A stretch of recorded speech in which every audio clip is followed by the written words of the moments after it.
Magandang araw sa inyong lahat. Bago tayo magsimula sa ating aralin ngayong araw, meron muna akong ipapakita sa inyong mga larawan tungkol sa mga kilalang tao sa larangan ng pagbabalita sa telebisyon. Bibigyan ko kayo ng 3 segundo upang makita ang larawan at sabihin kung sino ang nasa ipinakitang kong larawan at sasabihin nyo rin kung saang istasyon siya makikita o nabibilang. Handa na ba kayo? Simulan na natin. Ito ang unang litrato. 1, 2, 3. Kilala niyo ba siya? Siya ay si? Tama! Siya si Noli De Castro ng ABS-CBN. Ito naman ang pangalawang litrato. 1, 2, 3. Siya ay si? Tama! Bernadette Zambrano ng ABS-CBN. Ito naman ang pangatlong litrato. 1, 2, 3. Kilala niyo ba siya? Siya ay si Julius Babaw ng TV5. Ito naman ang pang-apat na litrato. 1, 2, 3. Kilala niyo ba siya? Tama! Siya si Vicky Morales ng GMA7. Ito naman ang panghuli at pang-5 litrato. 1, 2, 3. Siya ay si? Tama! Siya si Ato Maraulo ng GMA7. So, nahulaan niyo ba silang lahat? Kung nahulaan at kilala niyo silang lahat, marahil ay palagi kayong nanonood ng balita sa telebisyon. At base sa ating ginawa ngayon, tungkol saan kaya ang talakayan natin ngayong araw? Tama! Ang tatalakayin natin ngayong araw ay tungkol sa pagbabalita o pag-uulat. O sa wikang Ingles ay reporting. Kapag sinabi nating pag-uulat, ito ay ang proseso ng pagbibigay o paglalahad ng detalyadong impormasyon o pahayag na tungkol sa tiyak na pangyayari sa isang bansa. Kagaya ng mga nakikita nating reporters sa telebisyon, ito ang ginagawa nila. Sila ay nagbibigay at nagbabahagi ng impormasyon para malaman rin ng mga mamamayan ang kasalukuyang nangyayari sa ating lipunan o mundo. So, ngayon, alam niyo ba na hindi lamang sa telebisyon natin magagamit o makikita ang pag-uulat? Ito rin ay isang estratehiya sa pagtuturo ng aralin sa Pilipino. At ito ay ang estratehiya 6, iulat mo, makikinig ako. Ang estratehiyang iulat mo, makikinig ako ay isang estratehiya na nagbibigay pagkakataon sa mga mag-aaral na maipakita ang kanilang interes at kahusayan sa pagbabalita. Sa pamamagitan nito, matatalakay ang mga pangyayari sa loob at labas ng bansa na makakatulong sa pagbibigay alam sa mga mamamayan. Maaaring gamitin ang estratehiyang ito sa pagbuo at paglalahad ng pangyayari sa teksto o mga otentikong karanasan ng mga mag-aaral araw-araw. So, ang estratehiyang ito ay may kinakailangan na 3 gampanin o tauhan. Una ay ang taga-ulat na binubuo ng reporter at co-reporter.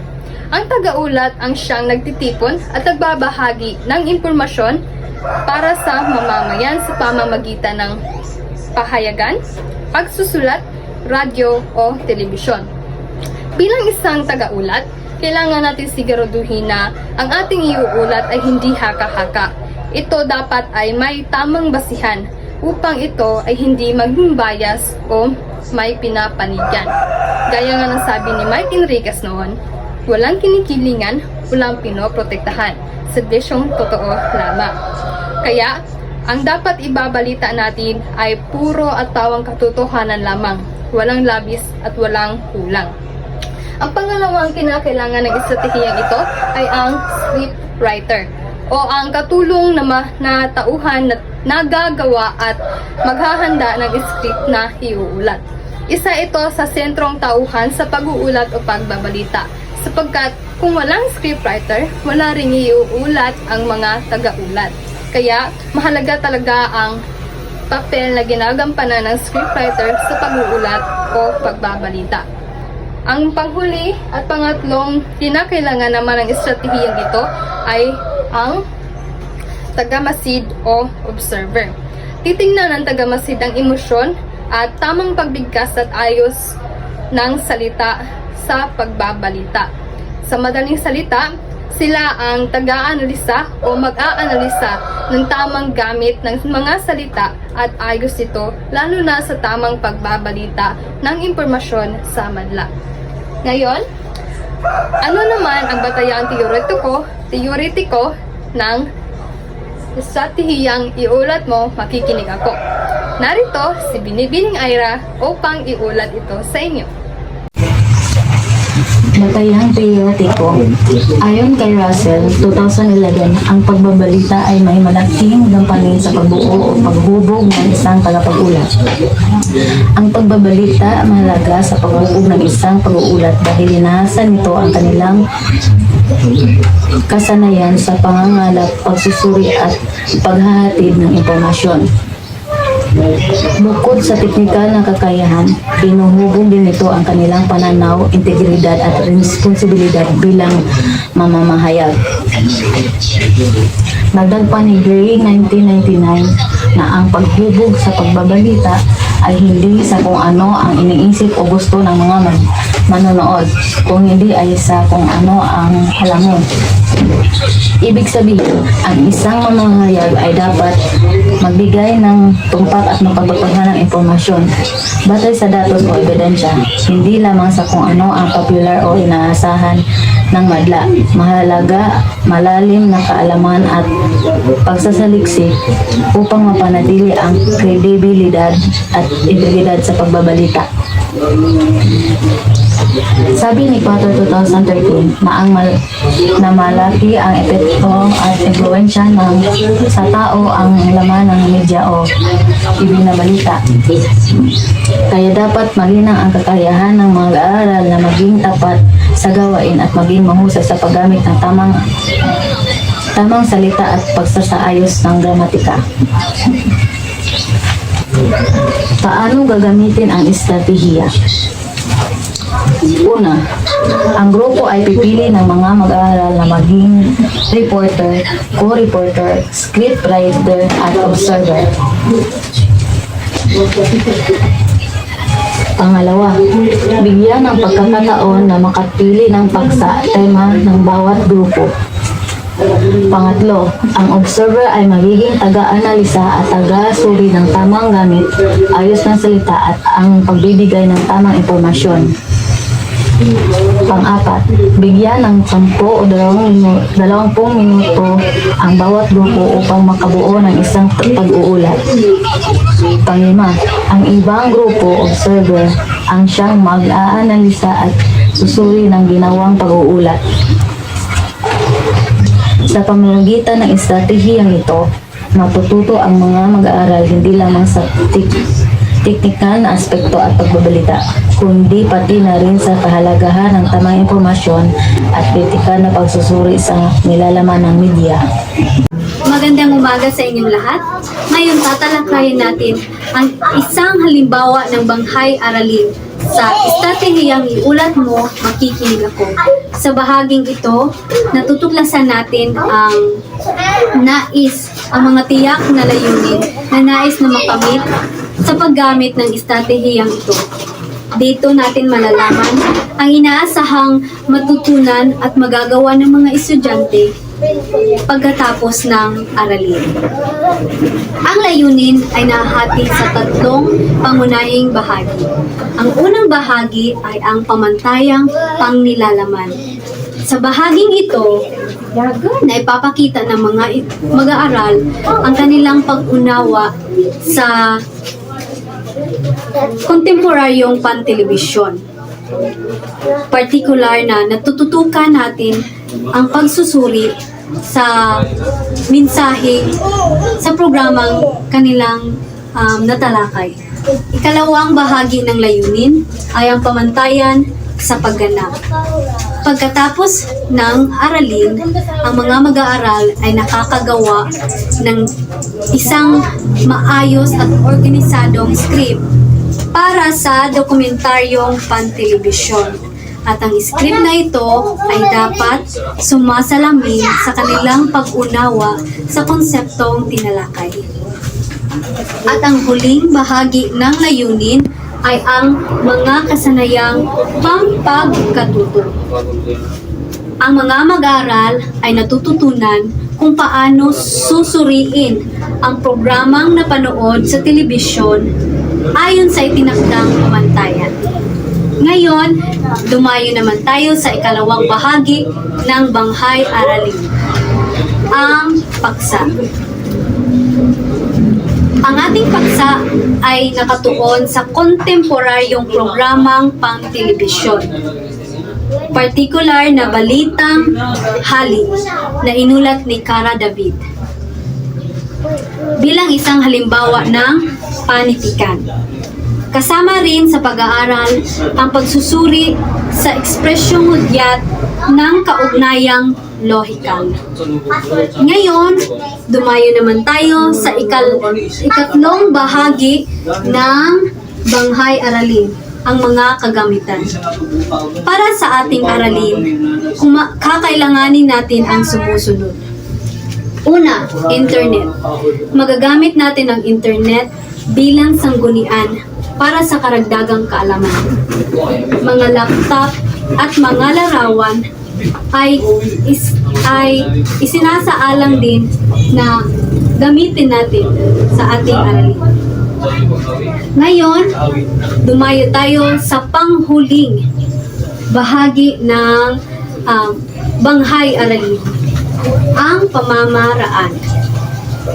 Magsimula tayo sa balik-aral. Ipaalala sa klase ang ating pinag-aralan sa nakaraang sesyon.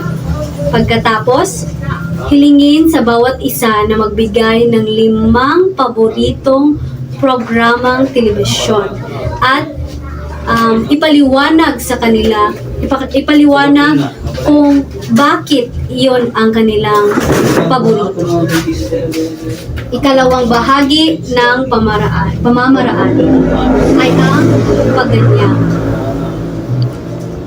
Para mas lalong interesado ang mga mag-aaral sa paksa, gagawa tayo ng word puzzle patungkol sa aralin at ipagawa sa mga estudyante bago magsimula ang pagtalakay sa aralin. Para sa ikatlong bahagi ng pamaraan, ang paglalahad ng aralin. Sa talakayan na ito, matatalakay natin ang mga gabay na tanong na makakatulong sa mas malalim na pag-unawa sa kasaysayan ng medium ng telekomunikasyon ng telebisyon ng Pilipinas. At ito ang mga tanong.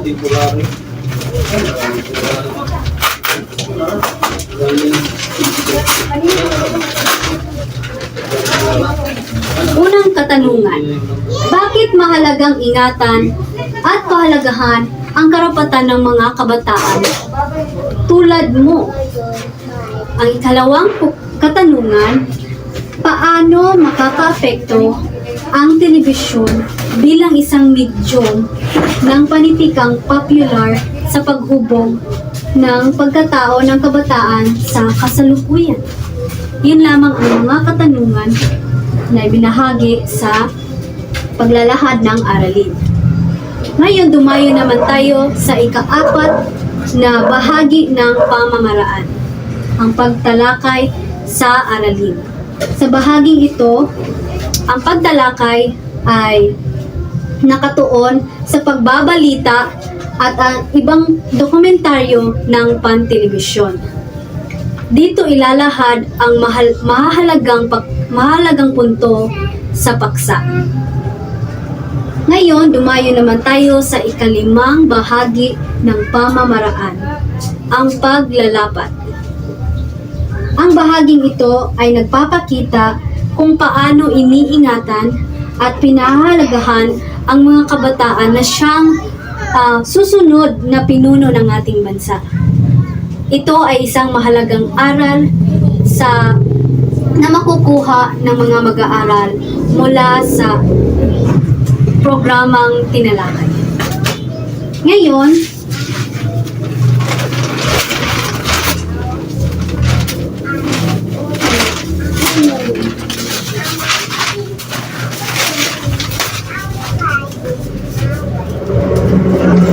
at sa huling bahagi ng ating Banghay Aralin, susukatin natin ang natutunan ng mga mag-aaral sa pamamagitan ng pagtataya. Gamit ang estratehiyang iulat mo, makikinig ako, magpapagawa tayo ng isang aktibidad na dula-dulaan sa loob ng klase. Ang mga mag-aaral ay gaganap bilang isang tauhan sa isang senaryo na may kaugnay sa programang pantelebisyon, tulad na lamang ng pag-uulat ng balita. Susuriin ang kanilang pagganap batay sa kakayahang magpahayag, makipag-ugnayan sa aktor, at may pakita ang kanilang pag-unawa sa konseptong tinalakay. Ang kanilang pagkamalikhain at ang husay sa pag-arte ay isinasaalang-alang din sa pagbibigay ng marka. Sa pagtatapos ng ulat na ito, inaasahan kong naipaliwanag ko ng malinaw ang nilalaman at daloy ng Banghay Aralin. Yan lamang po at maraming salamat.